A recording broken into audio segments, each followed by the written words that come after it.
Sama mau nanya juga Pak soal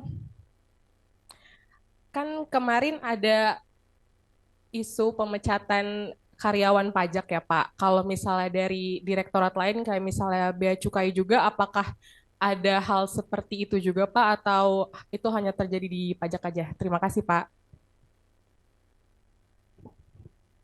Silakan Bapak.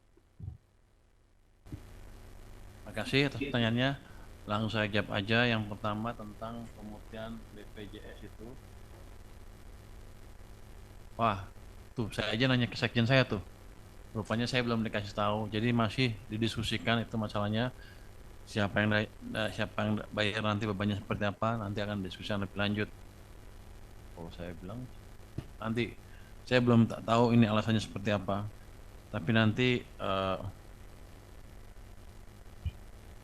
kita akan follow update begitu saya dapat berita lebih jelas atau hasil pertemuan yang lebih jelas dengan Mensesnek. Yang kedua tentang tadi pemecahan. Enggak. Bang dulu ya, Bang. Itu memang saya sempat ke daerah Jawa Timur maupun ketemu dengan Gubernur DKI. Katanya bisa nggak Bang itu menyalurkan juga. Mereka bilang bisa. Jadi Jawa Timur sama DKI yang sudah saya bicara ya. Tapi detailnya nanti saya bicara dengan mereka. Mereka siapnya berapa sih? Jangan sampai ketakutan juga kayak yang lain. Tapi kalau saya lihat sih itu harusnya sih positif ya.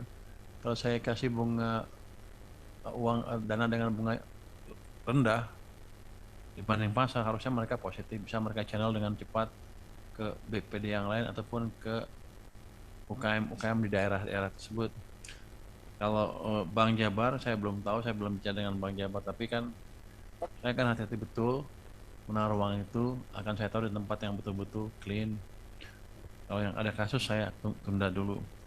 Terus tentang pemecatan ya, Pak Dirjen sudah mencat beberapa orang pegawai pajak, yang lain belum ada sampai sekarang. Tapi pesannya sama, ke depan kita akan bersihkan aparat pajak maupun bea bea cukai dari praktek-praktek yang mungkin kurang baik. Saya nggak akan lihat ke belakang, tapi kalau dari sini ke depan masih ada yang macam-macam lagi, saya akan berhentikan juga. Tapi saya yakin sih dengan semangat yang kita berikan ke mereka beberapa hari terakhir ini, harusnya ke depan mereka akan align itu apa? Akan menyesuaikan, menyelaraskan perilaku mereka dengan kebijakan kita yang baru. Jadi saya melihat ke depan, kalau ada macam-macam yang nggak ada ampun, tapi kalau yang belakang-belakang saya nggak tahu kusut tuh, biar aja dulu.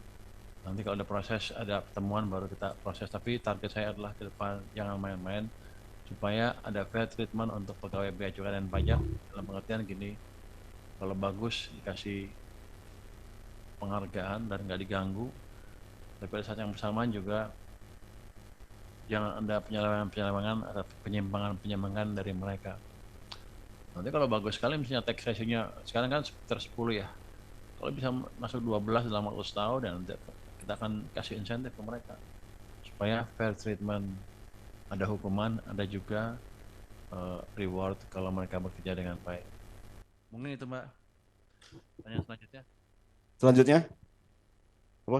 Yang depan dulu ya. Ya, depan. Selamat siang Pak Menteri, perkenalkan saya Denny dari Jakarta Post. Ada beberapa pertanyaan Pak. Yang pertama soal pertumbuhan ekonomi tahun ini. Kayak kemarin Pak Febrio bilang di kuartal 3 itu 5,1, di kuartal 4 itu 5,5 Pak. Nah 5,5 itu kan tinggi banget ya Pak. Kayak boleh dijabarkan nggak sebenarnya sumber pertumbuhan itu dari apa aja, sektor apa aja, dan apakah sebagian besar akan didorong oleh spending pemerintah. Terus yang kedua, ini Bapak udah berkali-kali ngomong sih kayak posisi Bapak soal tax amnesty yang sebenarnya kurang, ya anti lah, nggak mau lah kayak gitu kan. Cuma kayak kalau misalkan ini kan bisa diinisiasi oleh DPR juga atau misalkan langsung dari Presiden gitu instruksinya Pak. Gimana misalkan kayak terutama untuk mengejar spending tahun depan kalau emang itu ada. posisinya. Kurang lebih itu aja, Pak Purwabaya. Terima kasih. Terima kasih atas pertanyaannya. Yang pertumbuhan ekonomi 5,1 dan 5,5. Oh, 5,1 kalau seperti itu ya tinggi loh. Di bulan ketiga saya expect sedikit lebih daripada itu karena kan ada keributan segala macam kan, sehingga kita agak keganggu. Tapi kalau 5,1 berarti bagus. Tapi kalau 5,5 itu memang kita expect ada perbalikan arah pertumbuhan ekonomi. Ini kan triwulan keempat tuh Oktober, November, Desember, ya bulan sekarang, bulan depan, bulan dia 3 bulan ke depan, 2 bulan ke depan dari dengan sekarang kan. Saya expect itu kan saya udah gelontorkan uang ke sistem perekonomian. Itu di bulan September akhir base money-nya atau uang yang primernya itu udah tumbuh yang saya anggap bisa mendorong ekonomi ya, udah tumbuh sekitar 13,1%, udah double digit. Biasanya nggak lama juga kredit akan tumbuh. Bahkan kalau kita lihat di Mandiri, kreditnya udah tumbuh dari sekitar 8% menjadi sekitar 11% sekarang nih. Saya expect akan tumbuh lebih kencang lagi. Jadi source of growth-nya dua. Belanja pemerintah saya akan percepat juga, saya akan pastikan kementerian-kementerian lembaga menyerap tepat waktu. Kan saya sudah ancam kalau akhir Oktober ini saya analisa mereka nggak bisa serap, saya ambil uangnya lagi, saya sebar ke program-program yang lebih siap. Jadi belanja pemerintahnya lebih kuat dibanding triwulan-triwulan sebelumnya.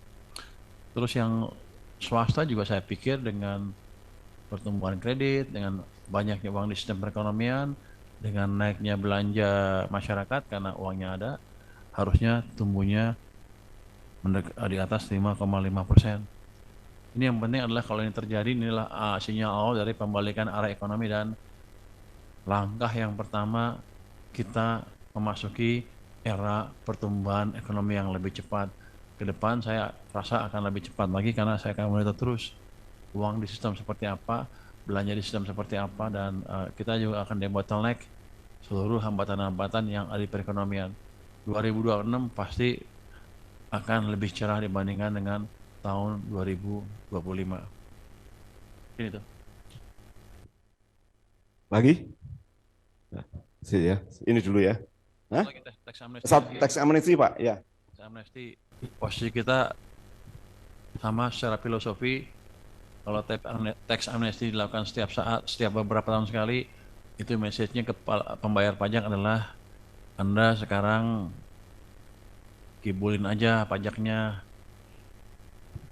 jangan jujur, nilap aja semaksimal mungkin. Nanti 2 tahun 3 tahun ini akan diputihkan. Jadi saya tidak akan mendukung program yang melakukan pengampunan pajak secara reguler. Oke. Terima kasih Pak Menteri.